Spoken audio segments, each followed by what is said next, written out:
Cadillac just brutally fired their team boss mid-season in their very first year in Formula One, and fans are calling it the ultimate corporate backstab. Let's outline the absolute shit show that just unfolded inside Cadillac's new F1 team during this summer break. The moment General Motors announced they were abruptly replacing Team Principal Graeme Lowdon 14 races into their rookie 2026 season, the entire paddock went into a state of shock. To understand why fans are so furious about this, you have to look at what Graeme Lowdon actually did for this team. For 3 brutal years, Lowdon, alongside Michael Andretti, was the operational shield for the entire 11th team project. When Toto Wolff, Christian Horner, and Stefano Domenicali were publicly treating them like trash and trying to block them from the grid, Lowdon was the guy taking all the arrows. He fought the political battles, dealt with the lawyers, set up the UK facility, and dragged this project through the mud until the FIA and F1 finally granted them an official grid slot. And what did General Motors do a few moments after the golden ticket was secured?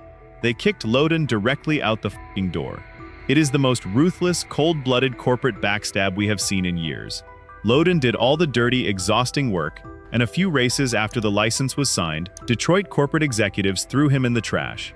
That brings us to the second outline point, the complete corporate takeover by General Motors. When this 11th team project started, it was pitched as a passionate, independent racing team born out of pure motorsport grit. But over the last year, GM executives from Detroit have systematically purged every single old-school garage racer who built the foundation. First, they forced Michael Andretti to step down from operational control. Then they rebranded the team entirely to Cadillac F1. And now, they've axed Graeme Lowdon. Fans are pointing out a massive red flag here. Cadillac is no longer being run by racers who understand how fast Formula One moves. It is being run by corporate suits in Michigan who care more about corporate PR than actual racing. When you run an F1 team like a bureaucratic car company where every engineering decision needs approval from a board of executives, you end up with an unmitigated disaster. Which brings us to the guy Cadillac just hired to replace Lowdon, Marcin Budkowski. If GM wanted to pick a new team principal that would make F1 fans immediately double-check their sanity, they nailed it. The moment Budkowski was announced, fans collectively asked the exact same question. Why the fuck is Cadillac hiring a former Alpine executive to lead a brand new team? To understand why this hiring has sent shockwaves through the paddock, you have to look at Marcin Budkowski's history in Formula One, because his career contains some of the shadiest technical politics and biggest management failures in modern racing history. Now here is something that generic news outlets won't explain to you. Back in 2017, Marcin Budkowski was the head of the FIA's F1 technical department. In that role, he had unlimited, unrestricted access to every single team's secret CAD models, engine blueprints, and aerodynamic tricks. Every team on the grid had to submit their confidential designs directly to him for legality checks. Then, in late 2017, Budkowski abruptly resigned from the FIA and immediately signed a contract to become the executive director of Renault. He took a tiny, 3-month gardening leave before walking straight into Renault's factory with the secret technical blueprints of every car on the grid stored inside his head. Team principals like Christian Horner and Toto Wolff were f***ing furious.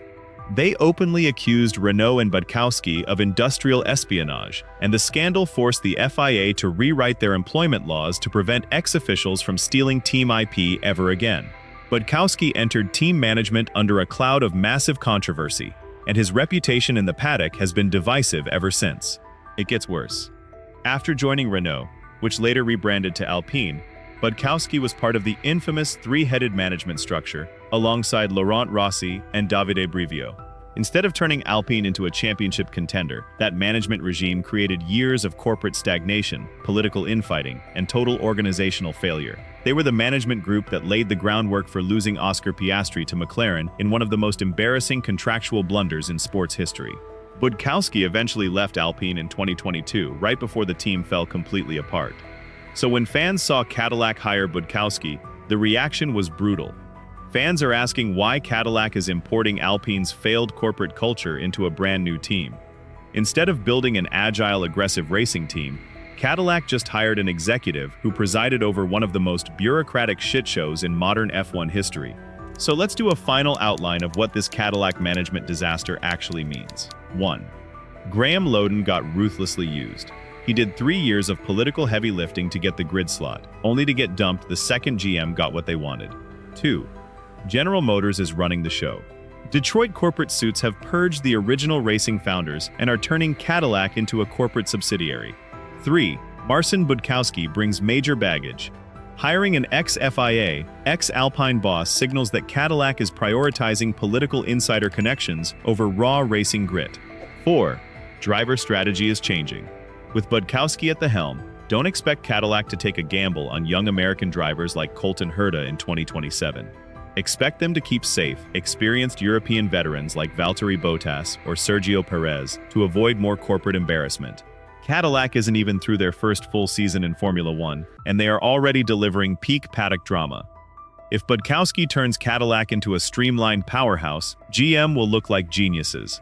But if Cadillac continues to stumble through the rest of 2026, fans will never let them forget how they treated the men who built this team. That is the outline for today. Do you think General Motors made the right call firing Lowdon, or is Cadillac destined to become Alpine 2.0? Let me know in the comments so we can start a fight. If you enjoyed the video, hit the subscribe button, watch the next video on your screen right now, and as always, have an amazing day, my friends.